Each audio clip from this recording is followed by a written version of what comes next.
what is it set up to capably do, and what is it going to just lie to you about? What is the medical equivalent of misspelling, Nike on a shirt? And it's like a misdiagnosis or a medical error or something. And so I think that the stakes are much, much higher.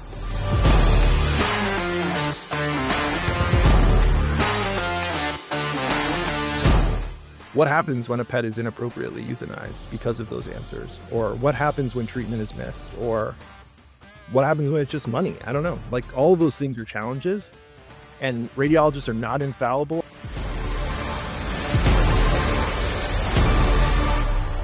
Welcome to another episode of the Veterinary AI Brief. I am your co-host, Robert, joined with Dr. Adam Little. And instead of Aaron Massacre's AI avatar, who is ostensibly off reciting his vows, we have Dr. Ryan Appleby. We have a really exciting and special show for you here today. We started the Veterinary AI podcast because there is such a fire hose of developments and information on AI, and it's very difficult to understand how to distill and apply that with a lens towards veterinary medicine. And, one of the really cool recurring segments that we're going to be doing is around helping you soberly analyze where AI is set up for success with specific use cases. And AI has what's called a jagged frontier. Like, it's really good at some things and completely unreliable at other things. So in some use cases in veterinary medicine, you might find this to be erratic and maybe even dangerous. Other use cases, you could find this to be a 10x in productivity. And so our purpose here in this episode is to help you find leverage. How do you identify where AI is set up for serious performance gains in veterinary medicine? And where does it need more time to bake in the oven? And so the lens that we're going to be viewing this from is for these particular use cases. Where is it strong? Where is it weak? How do we think about hallucinations? With this given, application, is it problematic? Is it not? And really just helping you rigorously think through where this is going to be fruitful to apply. And so, Adam, I'd love for you to tell the audience a little bit more about how this is going to work and what they have to look forward here to today and in future episodes.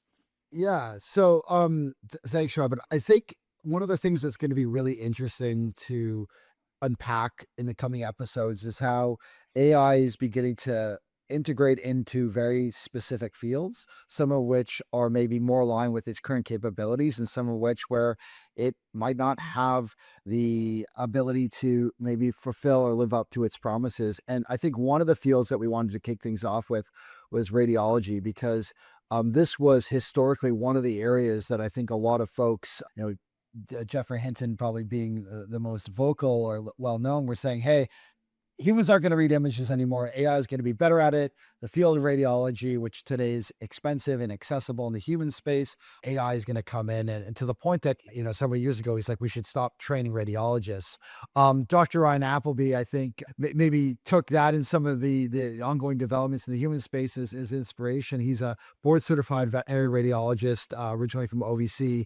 But I think more so than almost any other colleague I know, has really led this conversation in his respective field, pioneering things like the position statements that have come from the American College of Veterinary Radiology, as well as the special issue that was done in that respective field. And I think sort of brought to bear the conversation around what this looks like, not just from an image interpretation perspective, but the broader role of radiologists in an AI world, bringing kind of a grounded, constructive, and thoughtful perspective to it. So in light of the advancements that we've seen in the launch of GPT-5, we thought it would be a really worthwhile endeavor to bring him in and sort of discuss like what he is seeing, where he's seeing the value of these tools, maybe where there's areas of caution, and actually run through some case examples so that not just you as practitioners or clinicians, but as your pet owners start uploading medical information, asking it questions. What are some of the guardrails or guidance that we can provide?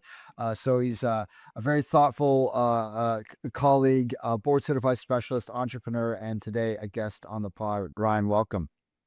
Thank you so much. Wow, what an introduction. I hope I live up to it. This is great. I'm really happy to be with you both. And I'm a much hairier stand-in for Aaron. So let's go. I love it. Why don't you start these off?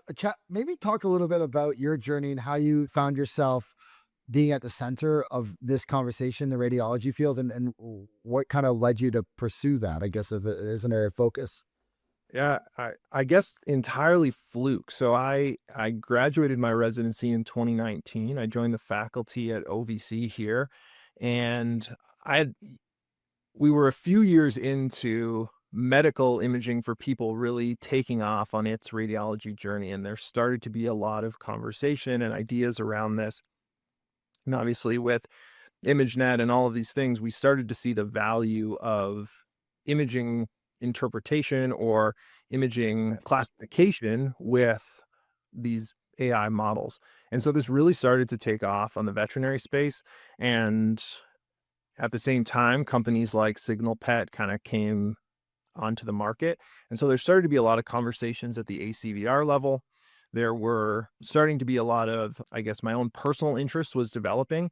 And, quite serendipitously, I got an email from some colleagues on main campus who are in the computer science program saying, hey, we're doing medical image analysis on people. Data sets are hard to come by. And what do you have over there? We're looking for somebody to partner with.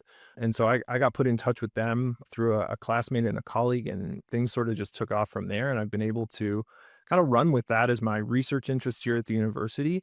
But as that has developed, even alongside the primary research that I try and do, has been the opportunity to talk to different groups of people, whether it be, stakeholders at the Veterinary Medical Association level, or other organizing bodies, people in academia, people in private practice, people in all different locations, and getting to, chat with folks at conferences or other locations about this. And it's been, yeah, quite a kind of fun time to be getting into AI just because of everything that's been happening.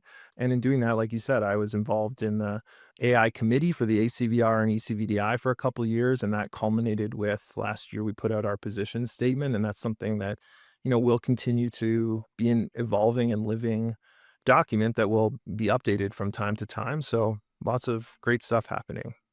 Brian, I'm curious, as you've been really becoming a thought leader among radiologists for AI applications, what has the general attitude amongst your field been towards AI? Like, what does adoption look like? What are the concerns? Like, help us understand Yeah. the cultural feeling. So I think the challenge for veterinary radiology, which is different than on the medical side, you've got kind of the folks like Jeffrey Hinton who came out and said, let's stop training radiologists. And then you've got the kind of clap back from the human radiologists who said, that's ridiculous. We're just going to use AI ourselves to make ourselves 10x or 100x or whatever X they're going to be, just a much more productive, much more accurate radiologist. And in the medical field, that's where a lot of the promise has lain. And I think there's a lot of guardrails put up through the FDA in the US or Health Canada here, UK MHRA. They've put up these guardrails that say, if you want to create an AI system, that software is a medical device that has to go through a certain regulatory set of hurdles. And the end user of that product needs to have a lot of information available to them. And there's also this sense that the people that are the end users of those products should be ones who can understand the outputs of them and can best integrate them into the medical setting. The same has not been true of the veterinary side. We obviously have no FDA oversight or other oversight, which is a two-sided coin. It's really great for us because it means that we can have innovation and development that doesn't get held up. And if we had the same strict level of oversight, we would never have any innovations in the veterinary space, because I think we all know there's just not enough money compared to the human healthcare space. There'd be no reason to bring it into the veterinary space, which would not be good for any of us or our clients or our pets or anything like that. But at the same time, it's meant that there has been a directional shift in how AI in veterinary radiology is being brought to market.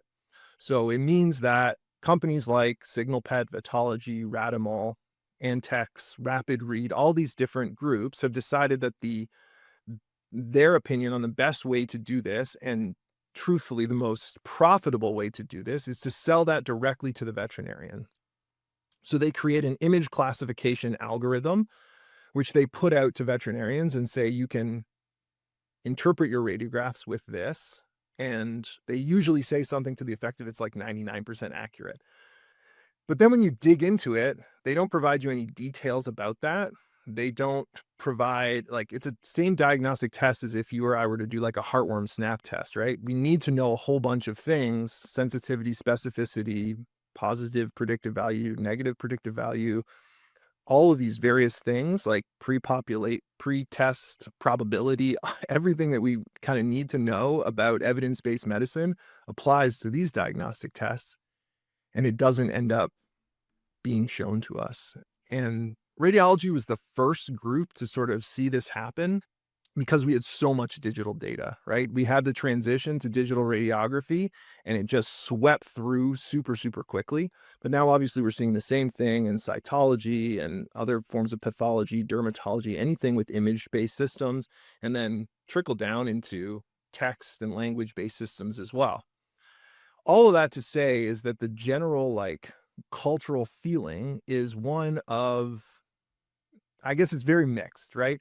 I think there's a lot of hope and a lot of feeling that we could be using AI to make ourselves kind of supercharged radiologists. And what that would look like to me is AI that powers workflows, that makes us way more efficient, that improves our ability to do diagnosis, that takes radiomic analysis of things so that instead of me saying, hey, there's a splenic mass and I guess there's a 75% chance it's hemangiosarcoma, but maybe it could be benign, and that's a really tough thing for you as a pet owner to decide. Are you going to put your patient through surgery and chemo?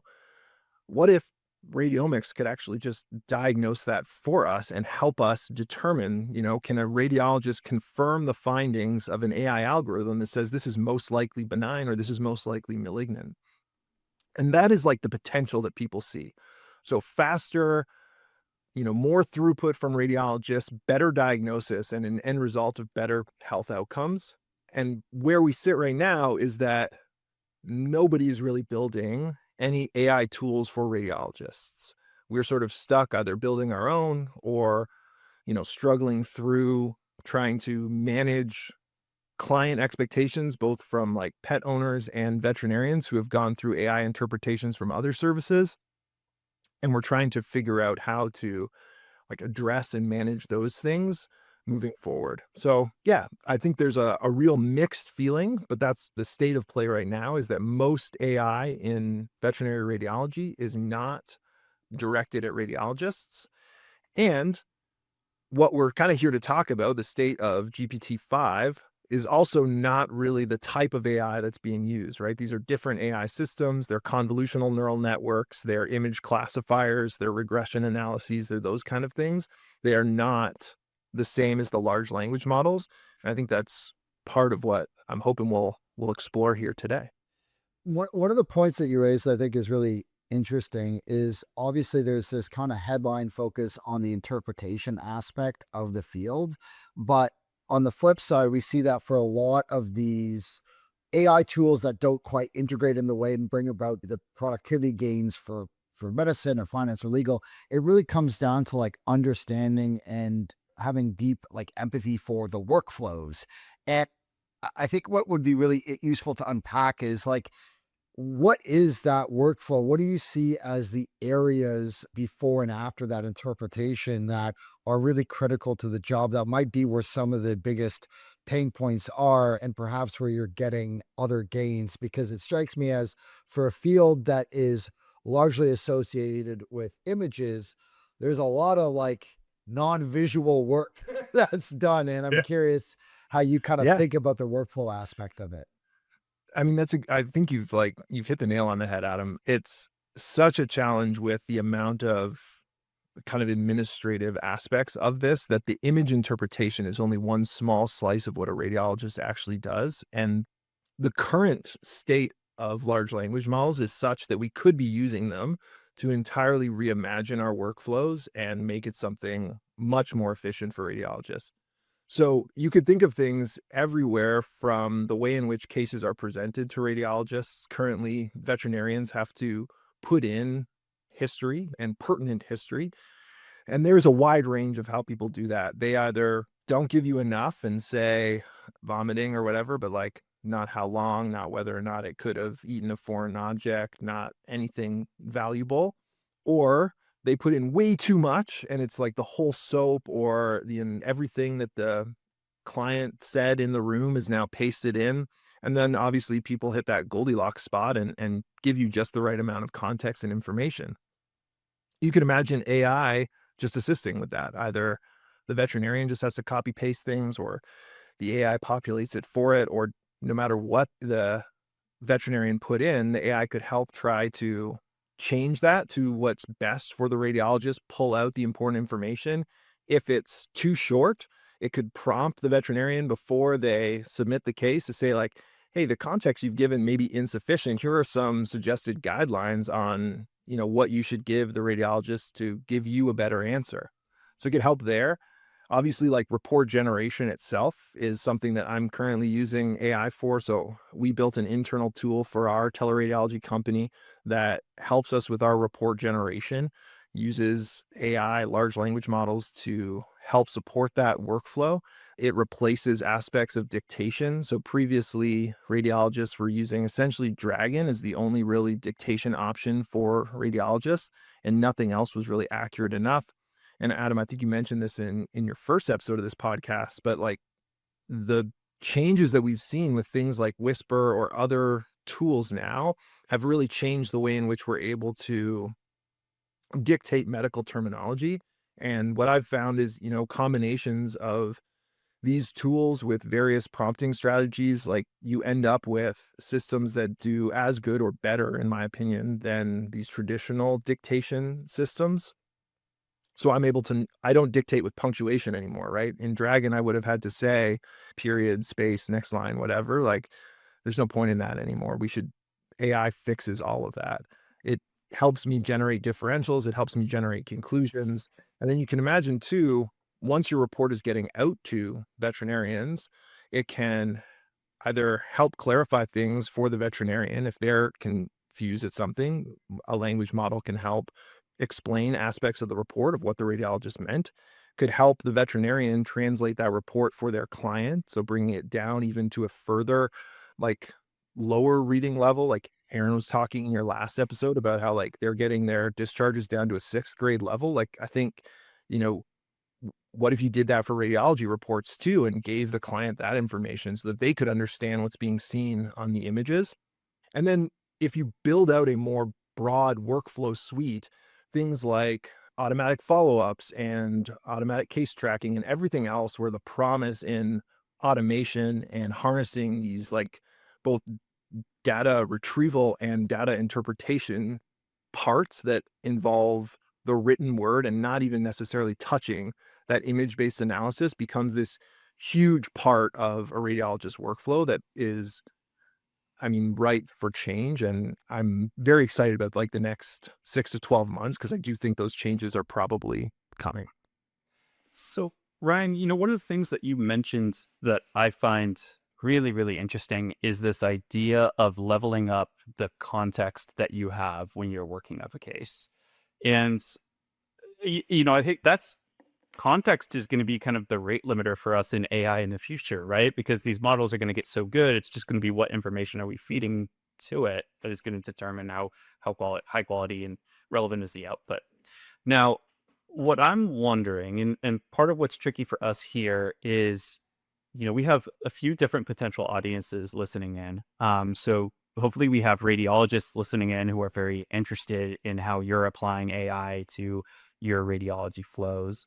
I think we likely have startups hopefully listening in as well, thinking about like what tools are appropriate for us to be building with right now? What problems can we solve? And then also the generalist, the everyday practitioner who's very forward thinking and curious about AI and wants to figure out how to adopt this better. And I'm curious how you would frame this for them. What could they be doing when they're taking radiographs in the practice that you could kind of apply the fruits of what you've learned to them? And for example, is it enough to just dump like a zip file of all of the previous history that a pet has and say, hey, tell me what I should know for this radiograph?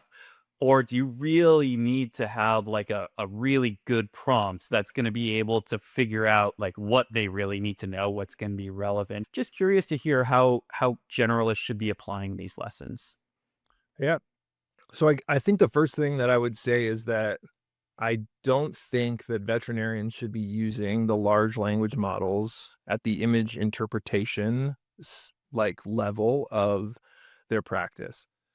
So I think I very recently was in a chat in a veterinary Facebook group where people were saying like, we're using this, we just drop the images into ChatGPT and ask it. And I mean, I think it'd be great for us to walk through some examples here, but it doesn't work. Like it doesn't do that. And it's not designed to do that. Like Sam Altman's coming out on stage and talking about like how to give biopsy results and better understand your own medical problems and advocate for yourself, and probably the same for your pet. But they're not coming out and saying like, just get a zip file of your CT and drop it in. And they're not designed for that. That's not what these systems are. Large language models are not the same as like these computer aided diagnostic systems. And there are certainly areas of overlap in how they work, and they can be used as part of the workflow in these computer aided diagnostic systems.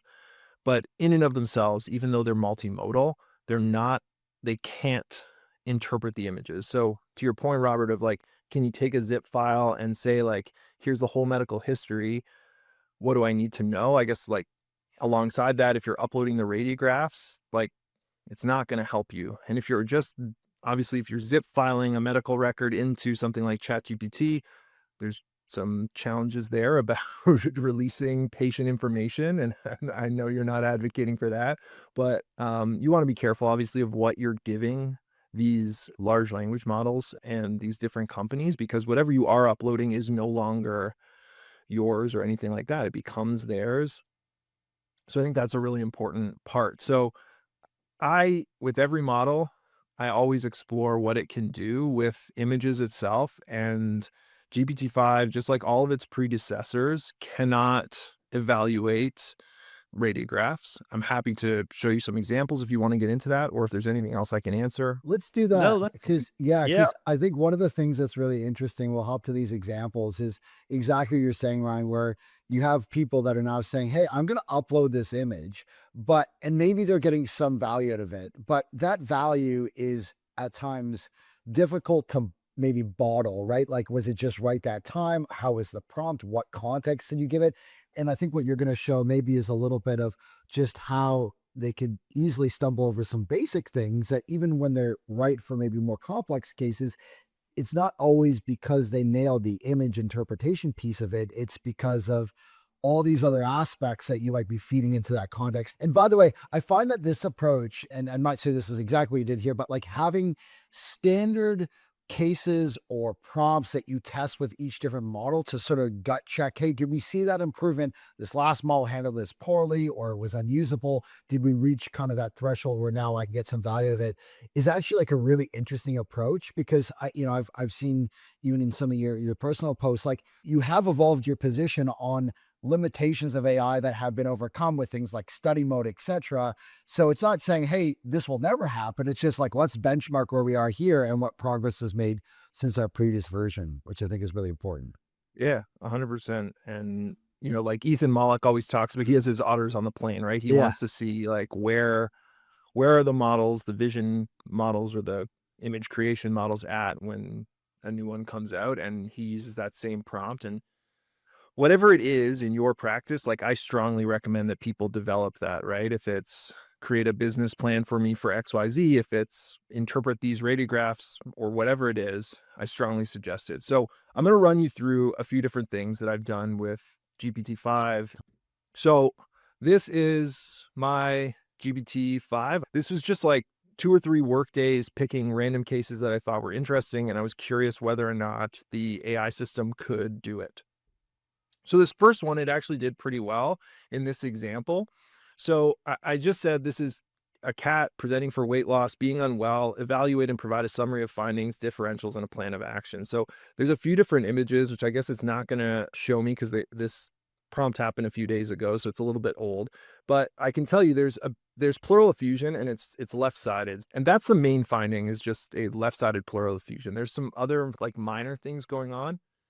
So it got it right. It said what projections there are. 3 projections. It got the 3 projections right. And it said there's mild to moderate pleural effusion, and it gave a reason why it thought that, which is pretty cool. It said there's an unstructured interstitial pattern. Seems fine. Cardiac silhouette largely obscured by fluid. Overall size normal, mildly enlarged. Can't assess due to effusion. What I love about this is I would say this is universally how every single one of my students responds when there's pleural effusion. Like as soon as there's pleural effusion, they say, I can't tell you how big the heart is. But I don't think that's true. Like you can still find the heart, and that's like part of what being, certainly it's true. It is obscured. You can't see it as well as if there were not pleural effusion. But I do like that it went the exact same route as a learner. I thought that was funny. We're adding year 1 vets, dude. A part of the time. They're good. They're good. In the abdomen, it went off track. I don't know what happened. There's obviously not a lot of abdomen here, but it started to talk about peritoneal effusion, gave it moderate peritoneal effusion, which is like pretty significant. It did not ask me how old the cat was or anything like that, which certainly would play a role. Neoplasia, hypoproteinemia, congestive heart failure, et cetera, et cetera. And I kind of kept going with it overall, but like, it says some like relatively dangerous stuff, which is like it gave it a guarded prognosis, which I don't know that I want that to be the case, right? Like that's not the direction that I would take this case in personally. A unilateral pleural effusion in a cat, just to kind of level set it, this could be anything. Like there's no way of knowing without sampling it. But in a middle-aged cat, a unilateral pleural effusion is most often a pyothorax. Now, it could be anything else. It could be neoplastic effusion, could be an atypical presentation of heart failure. Could be a penetrating wound. It could be a hemothorax, tons of different stuff. All other things being equal, it's probably a pyothorax. So I'll just set that. I gave it a bit more information. It's 7 years, no lab data, or because I didn't have any. So now it's moved neoplasia to the top. Still hasn't listed pyothorax, which I think is important to note. Other things, but it did lower the probability of FIP at 7, which is appropriate for it. Gave some plans, et cetera, et cetera. So like, again, it got the answer right in some ways. It identified that there was pleural effusion, but it didn't synthesize that or give you the right next step.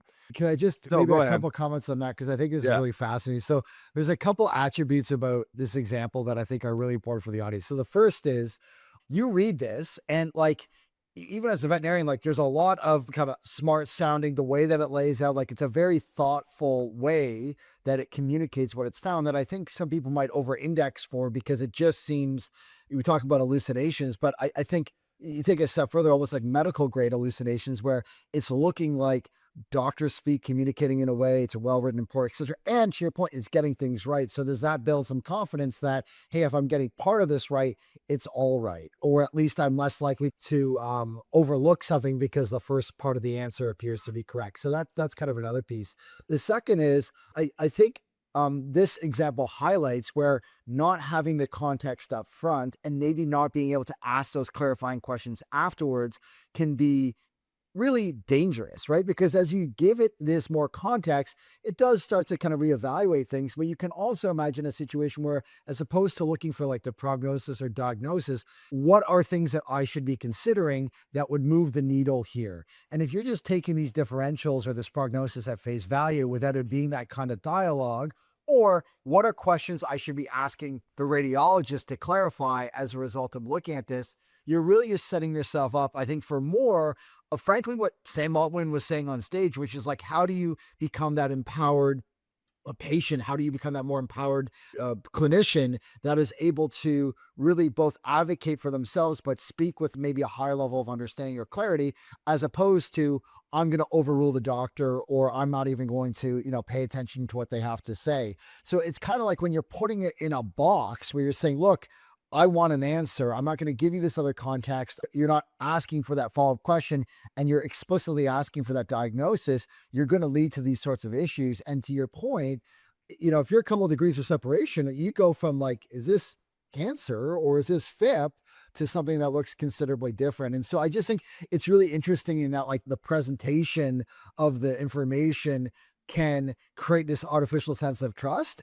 And if it gets part of it right, how do people maybe over index for the rest of the answer? And then by putting it in this kind of box where I'm looking for this very specific type of output, in some ways you're I think, really limiting the potential value of that more back and forth collaborative approach. Because to your point, it wasn't right. Maybe if you ask it, what are other considerations to have, or what information might you get that would change this? That's the sort of critical thinking that could be helpful from a clinician's perspective.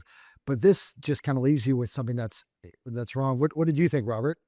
Well, I think you have a really good point around what a convincing liar AI is. And that's why it's so important to examine, like, what is the jagged frontier? What is it set up to capably do, and what is it going to just lie to you about? And it seems like where hallucinations occur is when it's missing some fundamental context, and it just goes off and makes it up, and then you get results like this.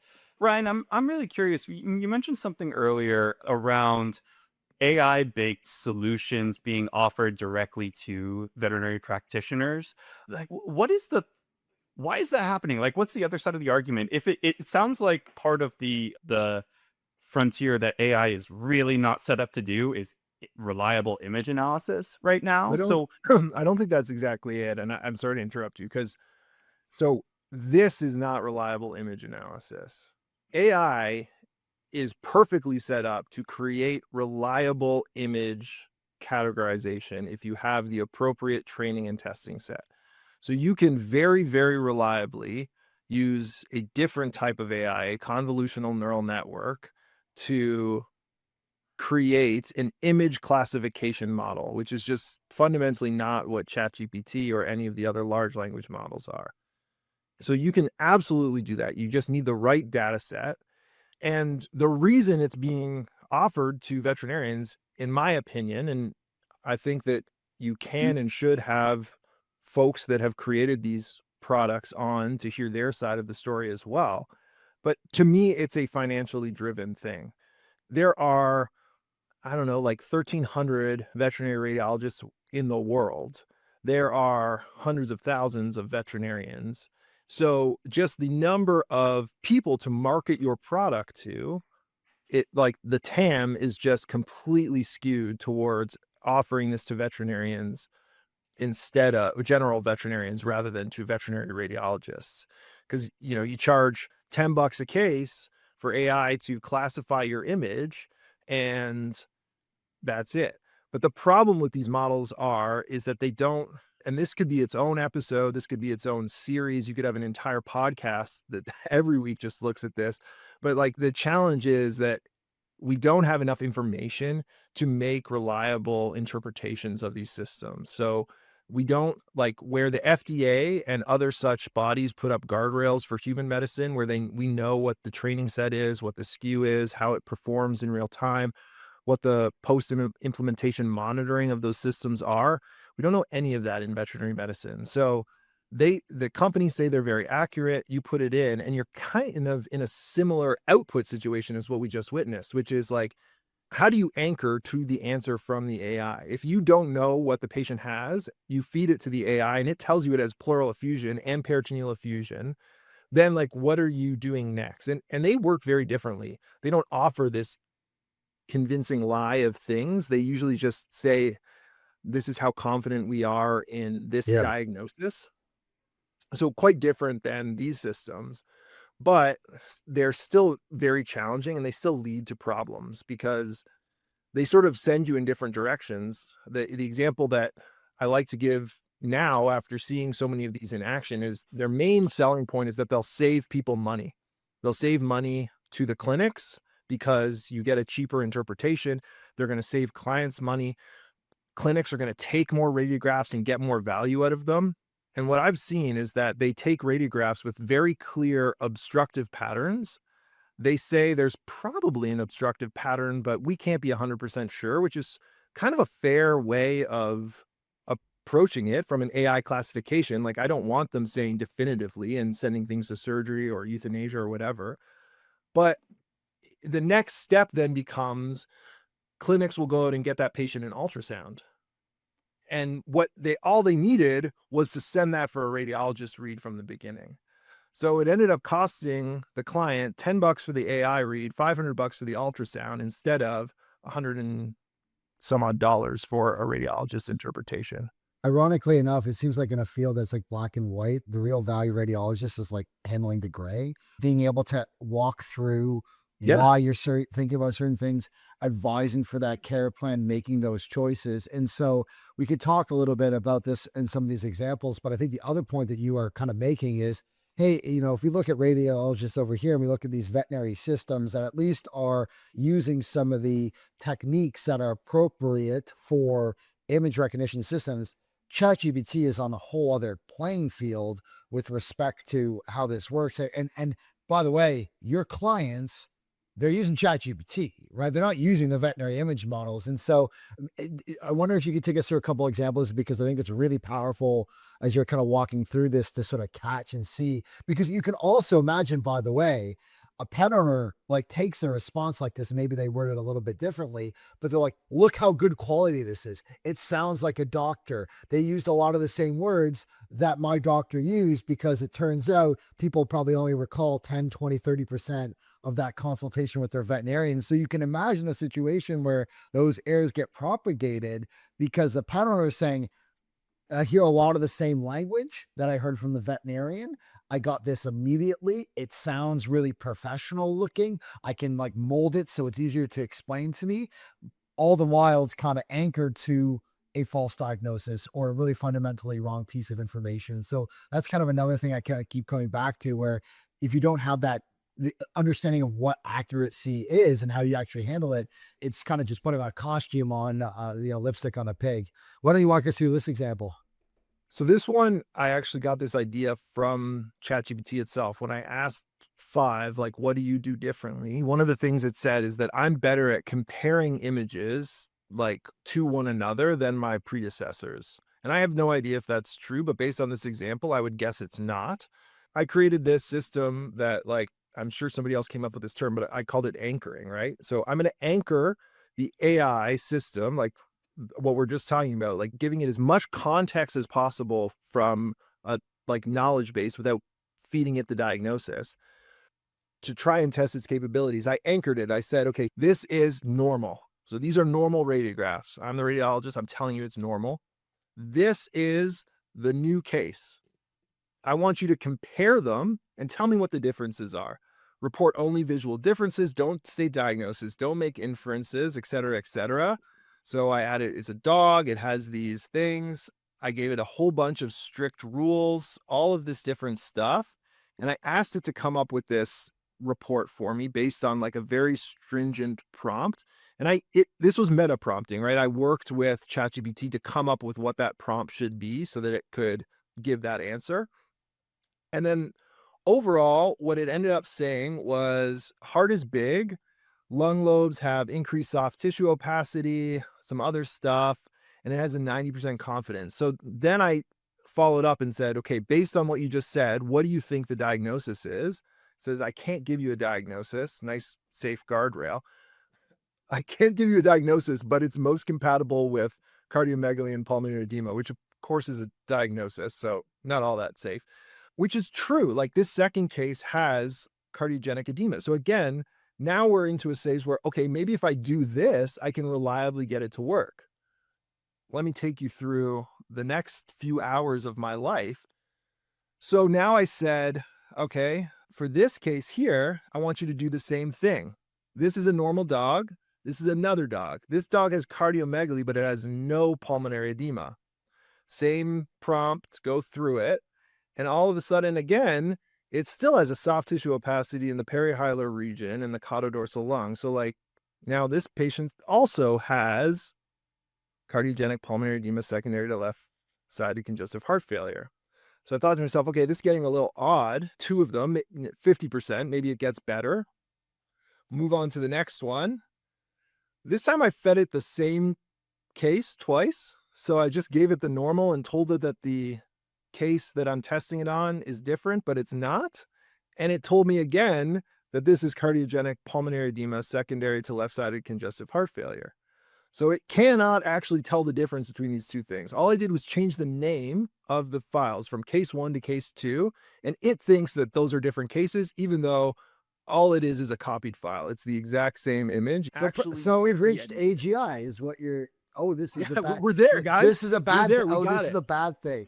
We're there. And you see this a little bit with there's a couple really good podcasts about the kind of the red team and the prompt injection as a way to try to get the AI to do different things, but it's almost to like a medical degree, right? Like tell you what you want to hear. And to your point, like at least you can sort of catch this. Like I think that the takeaway that we're kind of seeing here is that it is these models are very unreliable when it comes to the level of detail and understanding of these images that, hey, maybe if I was generating a picture of a kid in a t-shirt and it misspelled Nike, everybody laughs. But when it completely misses the actual medical pieces of that image and gets that wrong, like what is the medical equivalent of misspelling, Nike on a shirt? And it's like a misdiagnosis or a medical error or something. And so I think that the stakes are much, much higher and certainly less funny. I just wanted to know, can I now use, or can I offer to my students to at least like use this as something? Can it, if they don't know what they're looking at, can they put that into ChatGPT and it not give them diagnosis, but just like help guide them of what body part or what they're looking at? And so I said, what is this? And it said, it's a dorsal palmar radiograph of the distal forelimb. And so I wanted to know why, like, why do you think that? Well, it told me a whole bunch of different things. Again, like convincing liar. I think that because of all these things, which if they were there would be the reasons you would think that. And then it said, if you like, I can point out the exact anatomic landmarks that make ideation more certain. And I said, sure, go ahead. And of course, now we're back to this early iteration of ChatGPT where I have to tell it to think hard to get it to do a bit more. It thought for 33 seconds. And I like this feature, right? You can go through and say, like, ask it to show you what it did. So you just click that thought for 33 seconds. If folks aren't doing that, it's kind of a cool way of seeing what's happening. And it gives me all these reasons and why it is. And then it said, here, let me label it for you. I was like, yeah, definitely label it for me. And it has no clue what's going on at all, which is fair. I'm poking fun at it, but it's not meant for this, right? Yeah. Like this is not, no one designed ChatGPT to do this. Yeah. Like we shouldn't be asking it to, but I'm just sort of pointing fun at the edges of what this can't do. This is that jagged frontier. It sounds exceptionally right, but it's obviously not it's like, yeah, it couldn't be further off. It's cool labeling. It's funny because all like wrong, I'm this is such wrong. I was never good at radiology, and so even if I can note it's different, like we are so far gone, like the image must be so poorly labeled. Yeah. And then you kind of went through it. Hey, it wrote its own program, which is impressive. To do this. Does a great job with coding. Yeah. Ryan, you were just blowing my mind, and I imagine blowing the mind of many of our listeners here today. And so, my takeaways from what you've shared so far are, one, I think the way to understand it is the way that ChatGPT and other large language models have been built is just not meant for this use case of diagnostics in imaging. And what might be a little dangerous is OpenAI teeing up that you should be using ChatGPT for health guidance, because they didn't also say explicitly use it for these things, but not for these things. And it's easy to see with how good AI is at hallucinating when it's missing context or incapable somewhere. It's going to sound very convincing to pet owners. Adam, like you said, I mean, as a non-veterinarian, I wouldn't be able to distinguish like which is the reliable, trusted answer here. It sounds like it is just as experienced as you, a veterinarian, are. It's not the language I speak. And You know, Ryan, the thing that you said that was probably most alarming to me here, and we're not one to shy away from controversy here at the Veterinary AI podcast, is this idea that veterinarians are being sold technology that we at the very least can't verify whether or not it's reliable. And there are very real consequences from that. One case might just be that pet owners get inefficient and, you know, unnecessarily expensive care. Another could be even worse. And I'd like to spend just a minute or two talking about that because I feel like that's a really important topic coming from this show. How many of these machines are in practice in the industry? Like how widespread of an issue is this? And tell us more just about kind of what's going on here. And maybe as a Uh, little context, Ron, you can like anchor it to the position statement, right? So when I sure. saw that come out, obviously it's something that was put a lot of thought into it, but it was fairly direct about where the college felt the commercially available solutions were. And maybe some of the things that you're pointing out are not necessarily the apples to apples concerns, but I think it's this overarching, we're putting capabilities in the hands of doctors that are maybe not ready. And or we as a college need to maybe play a bit more active role in advocating for what we feel is necessary. So that might help to give a little bit of the backstory that led to that, and in the context to Robert's point about like where we are today in terms of like the use and penetration of these solutions. Sure. Yeah, absolutely. So I think it would be awesome if you all would be willing to link in the show notes the ACVR ECVI 100%. position statement. And I would also recommend the AAVSB white paper because I think that one is also hugely important for veterinarians and it matches up nicely with what the ACVR and ECVDI suggest. We created this position statement. It took us quite some time to come up with. It's a long process. It involves multiple stakeholders within the college, voting processes, writers, reviewers, all of these different things. And essentially what we wanted to do is level set, where these image models are. And the reality is that one can create a very accurate, and I use the term accurate just to talk about the one metric, accuracy, a very accurate model to assess what is in an image. So for the most part, these diagnostic systems work to classify images. You feed it an image and it says whether or not it fits into a certain category, pulmonary nodules, pleural effusion, cardiomegaly, whatever. And these companies are out there that have created these systems that are multi-class classifiers. So they do things across the thoracic cavity, the abdominal cavity, through the skeletal system. They touch areas of the body that I know nothing about, like dental radiography. So they're doing sort of whole hog things. And I assume, but don't know, that these are all separate models that work together. They could be the same model. I don't know. And in part of that is they haven't told us. And so when we look at what should be expected of these companies, there are lots of guidelines out there on what they should be sharing. The FDA, Health Canada, the UK MHRA, they came out with a set of guidelines for developing good machine learning practices. And all of that information just boils down to you need to share with your users enough information so that they can understand why the model came to what it came to in some way. And the companies in veterinary medicine, because there are no regulations, have taken the tack that like we don't have to share all that much. Like we'll share the bare minimum and for a while nothing at all because there's really like no incentive for them to do that, right? They can sort of like show some flashy presentations and people are impressed by it and they go off and they use it. And I don't think that's in the best interest of the outcome of patients. And so when we put together our position statement, we said, look, here are the guidelines. These are not coming from us, the ACVR or ECVDI. These are coming from, the medical industry as a whole, looking at tools that are software as a medical device and how they should be treated and what doctors and veterinarians need to know about those products. And if we take what's been shared with us from the FDA, Health Canada, UK MHRA, these three agencies that come together and put these documents out, what we know is that none of the products in veterinary medicine that exist on the market sufficiently meet any of those good machine learning practices criteria, and none of them meet any of the requirements for transparency for machine learning enabled medical devices. And that is incredibly troubling to me as like an advocate for this, because I think that like they could just share that information, and there's no solid reason not to share that information. The thing that comes back is often that they don't need to share it, and that people like me are being overly cautious, and I'm just trying to protect my job and things like that.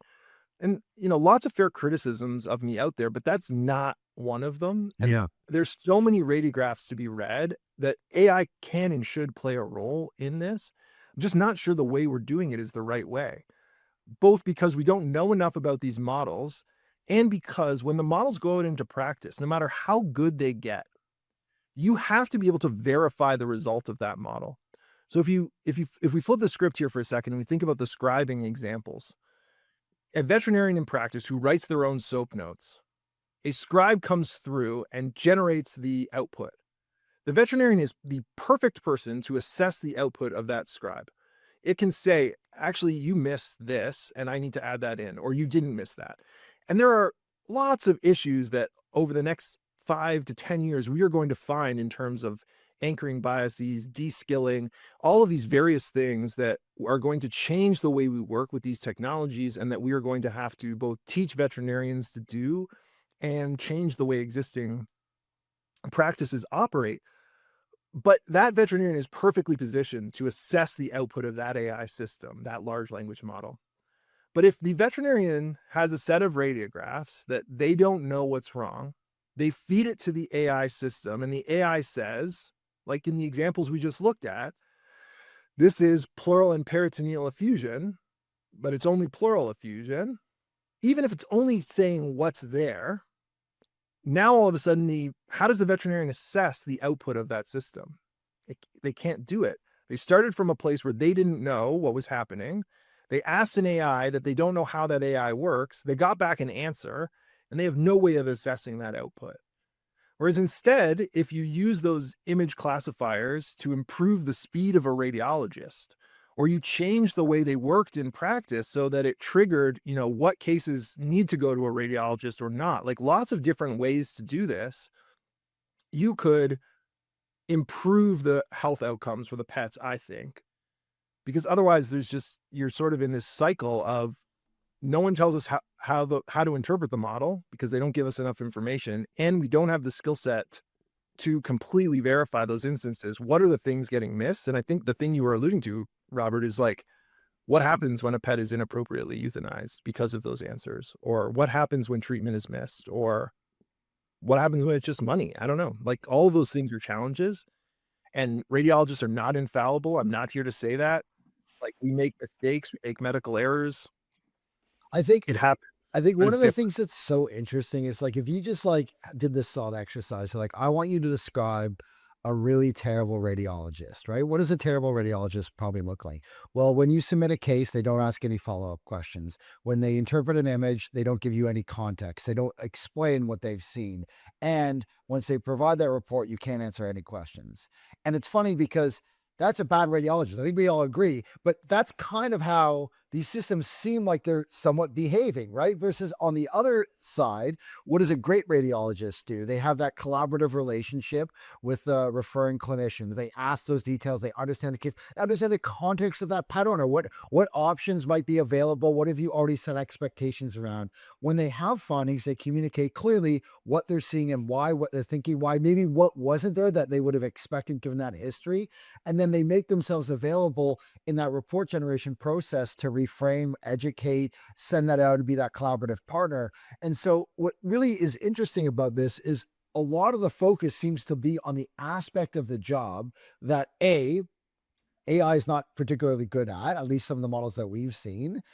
B, there's a lot of sensitivity to because getting it wrong has real stakes. And C is the part of the job that I think makes radiologists like feel like it's a part of their identity, meaning it's the skill that they've developed. It's the other 90% of it that has nothing to do with images, quite frankly. Sorry, is not rooted around interpretation of the images. There's everything to do with images, but is both actually where they need support, has the opportunity to have the biggest impact, and where radiologists are frankly willing to try new things out. And so I think that, and I think for me, at least at my journey, and this has been really helpful and eye-opening, is that there's a way to kind of fundamentally rethink a lot of maybe these specialties more broadly, but in some cases, people are kind of grasping at the wrong problem to solve because I don't think you're likely to build a very transformative radiology business if the radiology college doesn't support this. It should be the opposite,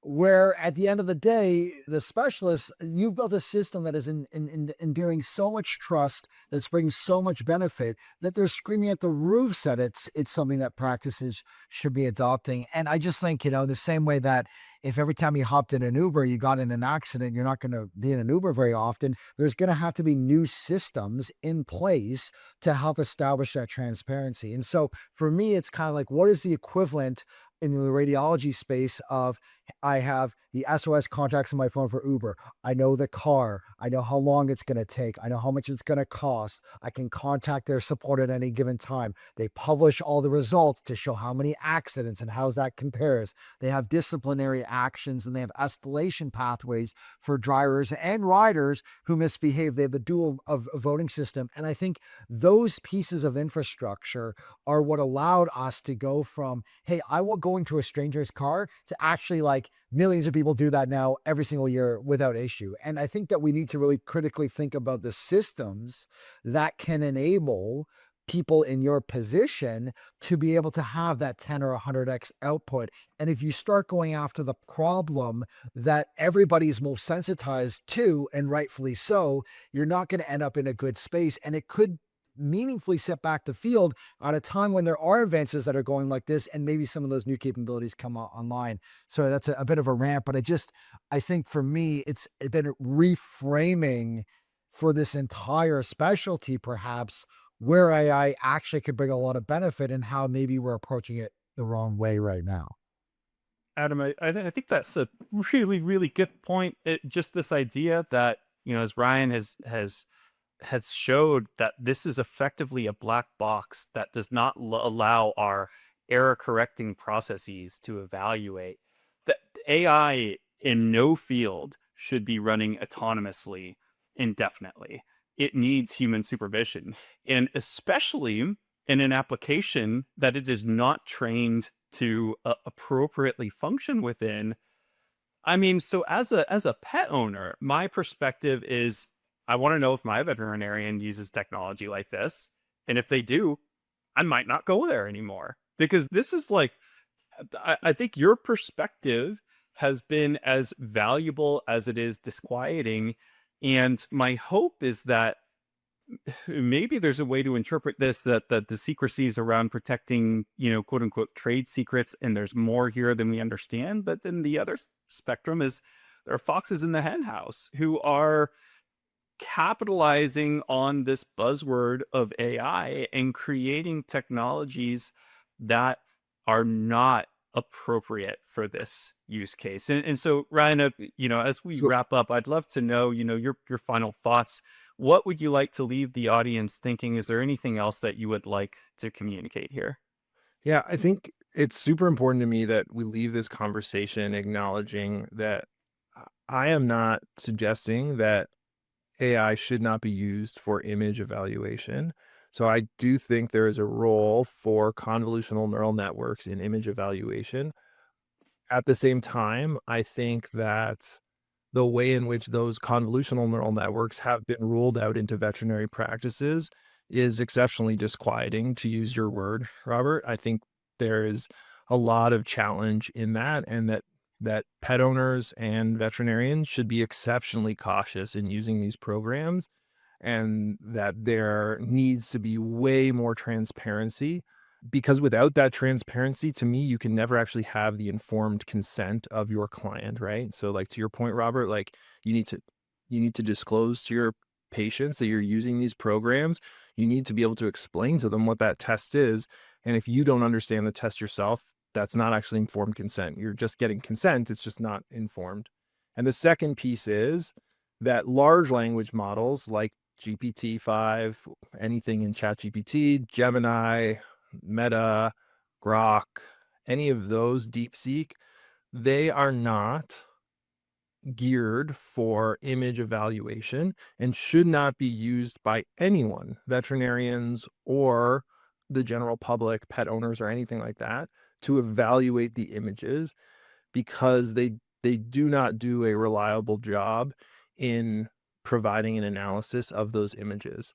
They can instead be used to support both veterinarians and veterinary radiologists in all of the other aspects of the job that surround imaging, as Adam pointed out, but cannot be used in the image evaluation itself. So if that is a practice that anyone is doing right now, you should stop, even if it seems like it's getting it correct sometimes. And if your clients are saying that this is what they're doing, you should come armed with the knowledge of how to explain to them why this is not an appropriate use of this technology, and other uses like putting the radiology report in to have better understand that is sufficient and can be done, but not the image itself.